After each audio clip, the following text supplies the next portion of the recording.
The handgun used by the late Sean Connery in the first James Bond film is the star attraction in a Hollywood auction next month.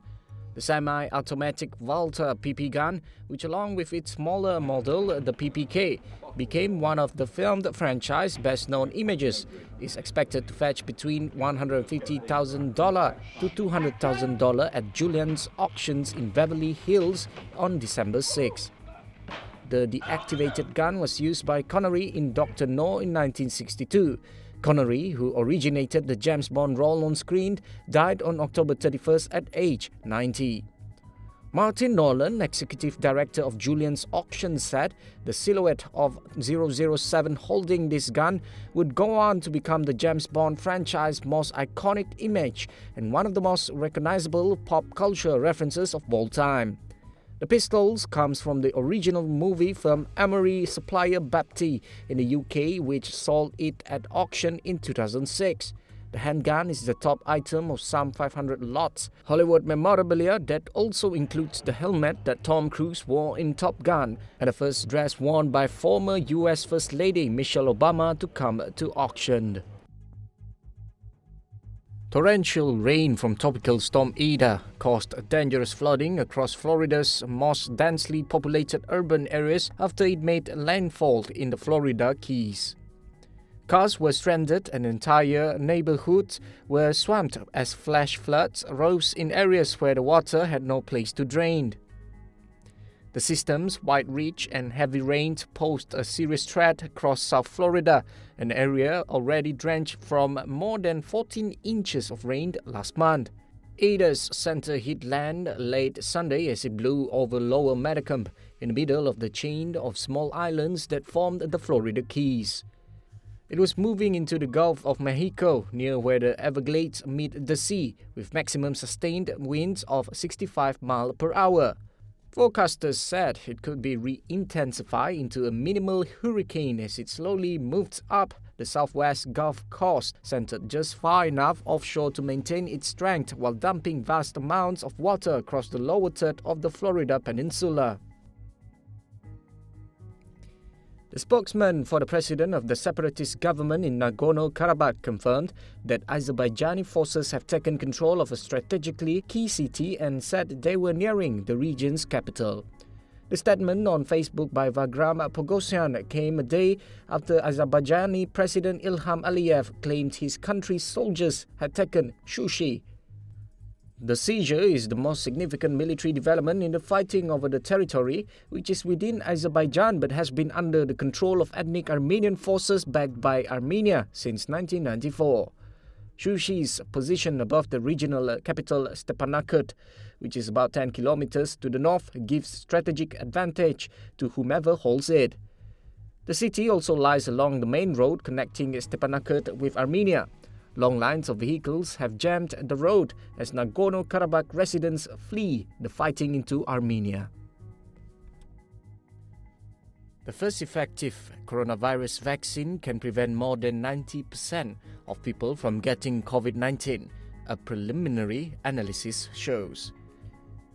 The developers, Pfizer and BioNTech, described it as a, quote, great day for science and humanity, unquote. The vaccine has been tested on 43,500 people in 6 countries and no safety concerns have been raised. The companies plan to apply for emergency approval to use the vaccine by the end of the month.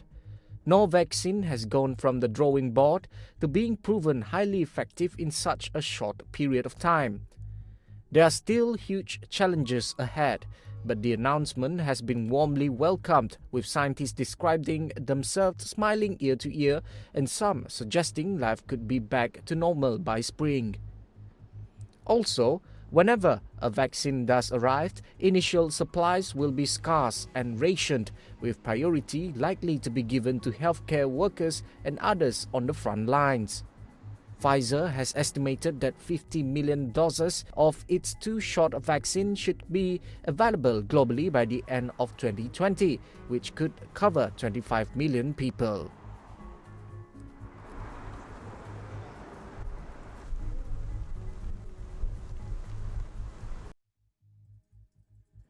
Prince Fumihito, The brother of Japan's Emperor Naruhito has been officially declared heir to the throne during a ceremony in Tokyo. Fumihito is 6 years younger than his brother Naruhito, who became monarch last year after their father abdicated. Emperor Naruhito has no sons and his daughter is barred from inheriting the throne despite calls for reform. The Rikoshi no Rei ceremony had been delayed by 7 months because of the coronavirus pandemic. It was attended by the imperial family and 46 guests, most of whom were wearing masks and maintained a distance from each other. During the ceremony, Naruhito declared Fumihito crown prince to the people of Japan and abroad. Fumihito also received a sword passed down by crown princes. Millions have voted in Myanmar's general election, just the second since military rule ended in 2011. It comes 5 years after Aung San Suu Kyi won a landslide victory and entered into a power-sharing agreement with generals who still hold huge power. Ms. Suu Kyi remains hugely popular in Myanmar and is expected to win. But the Nobel Peace Prize winner and global icon has dramatically fallen from grace internationally for her response to the Rohingya crisis.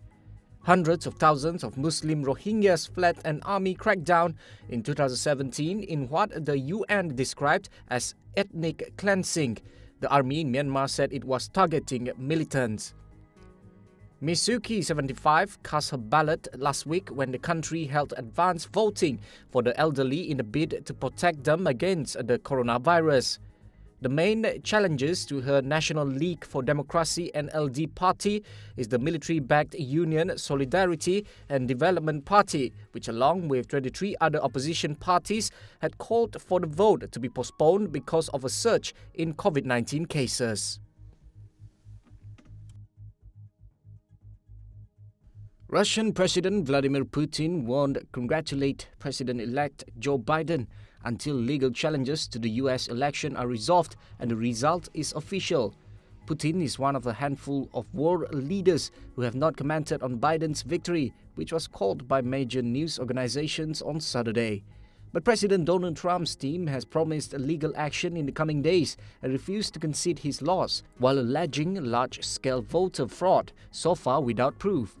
When Trump won in 2016, Putin was prompt in offering congratulations, but Trump's challenger in that election, Hillary Clinton, also conceded the day after he voted. Putin's spokesman Dmitry Peskov told reporters that this year is different. The leaders of China, Brazil and Turkey also are holds out in offering congratulations. Chinese Foreign Ministry spokesman Wang Wenbin on Monday offered a similar explanations of why President Xi Jinping had stayed silent. US President-elect Joe Biden has named the members of his coronavirus task force, highlighting his pledge to make tackling COVID-19 his top priority. Mr. Biden said one of his most important battles was to manage the surge in cases and bring a safe and viable vaccine to the people. He is also forging ahead on transition issues from climate change to migrants. But President Trump refuses to concede and is backing legal challenges to result in several key states. Mr. Biden's victory was declared on Saturday, but it remains a projection, with a number of states still counting votes. The nationwide differences in votes for the two candidates is about 4.5 million. Mr. Biden and Vice President-elect Kamala Harris have launched a website for the transition, saying the team will also focus on the economy and tackling racism. But the President-elect will need the help of an agency called the General Services Administration to begin the transition process, and its Trump-appointed head has given no indication when that will happen.